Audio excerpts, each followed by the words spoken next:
आप युवा हैं, क्या कुछ कल के चुनाव परिणाम के बाद क्या लग रहा था, मतदान किए थे इस बार? जी बिल्कुल, मतदान तो किए थे। क्या कुछ सोचकर मतदान किए थे इस बार? मतदान यही सोच करके किए थे कि लालू यादव का जो जंगल राज था और बेटा को जबरदस्ती सीट पे बैठाना चाहते थे, तो वो बिहार की जनता ने नकार दिया और बिहार की जनता उनको चुना जो तपस्या मेहनत करने के बावजूद नीतीश कुमार जी ने जो जंगल राज माफिया राज को खत्म करके एक सुशासन बिहार में स्थापित किए, उनके तरफ जाना उचित समझा और वही किया। बिहार की जनता ने आकर के भारी मतों से आदरणीय प्रधानमंत्री मोदी जी के नेतृत्व में फिर से डबल इंजन की भारतीय जनता पार्टी की सरकार बन रही है बिहार में।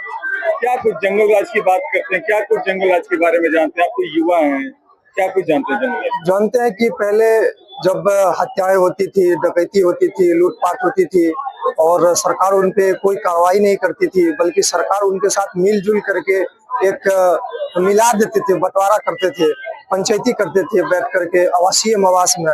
तो ये सब चीज आज के समय में खत्म हो गया। आज के समय में चचरी पहले समय में था, उनको अभी मेट्रो में आया है, काफी रोड शानदार बन गई है। पहले के समय में गांव में जब बिजली के बिल ज्यादा होते थे तो लोग बहुत परेशान होते थे, 20,000 30,000 गरीब लोग बहुत परेशान होते थे। आदरणीय नीतीश जी ने यहाँ पे 125 यूनिट बिजली को मुफ्त कर दिए, तो इससे बिहार में गरीब लोगों को काफी लाभ मिला है और काफी अच्छा रहा है। गांव के रहने वाले हैं? हाँ बिल्कुल। गांव में चुनाव माहौल क्या कुछ चल रहा था लोगों के बीच में, क्या कुछ माहौल था गांव में? गांव में यही माहौल था कि जब भी राहुल गांधी जी बिहार आए और तेजस्वी यादव जब निकले रोड शो में वोट चोर गद्दी चोर या अन्य चीजों के प्रधानमंत्री जी के बारे में गलत टिप्पणियां की, तो वो लोग समझ गए कि ये लोग का सिर्फ एक ही रवैया है कि ये लोग आए हैं बोलने के लिए कि जमीन के बदले नौकरी दूंगा, केवाला निकाल के रखो और पैसा तैयारी करके रखो।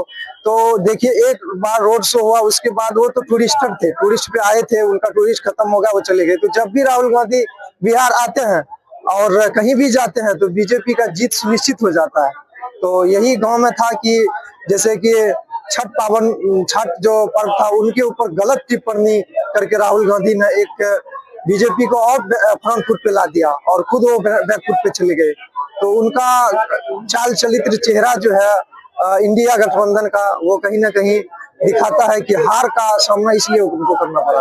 नई सरकार से क्या कुछ अपेक्षाएं रहेंगी आपकी? आप युवा?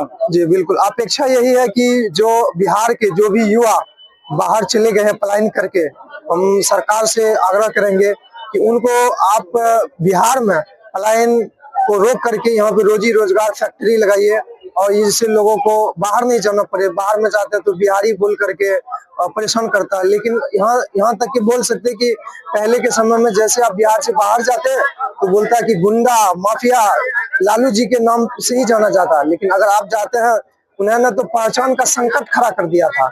आज अगर आप जाते हैं तो सुशासन का नाम जरूर लेता है और नीतीश मॉडल का और मोदी मॉडल का जरूर नाम लेता है। तो हम चाहेंगे कि बिहार में जो भी कुछ काम बाकी है, ऐसा नहीं है कि सारा कुछ ठीक ही है, बहुत चीजों को अभी करने की जरूरत है। तो जैसे कि अभी भी हॉस्पिटल में, अस्पताल में व्यवस्था हो, मल्टी स्पेशलिटी फर्स्ट क्लास हो, थाना में जो है पुलिस को तैनाती हो और बहुत बड़े पैमाने पे अच्छा काम भी कर रहे हैं बिहार के पुलिस।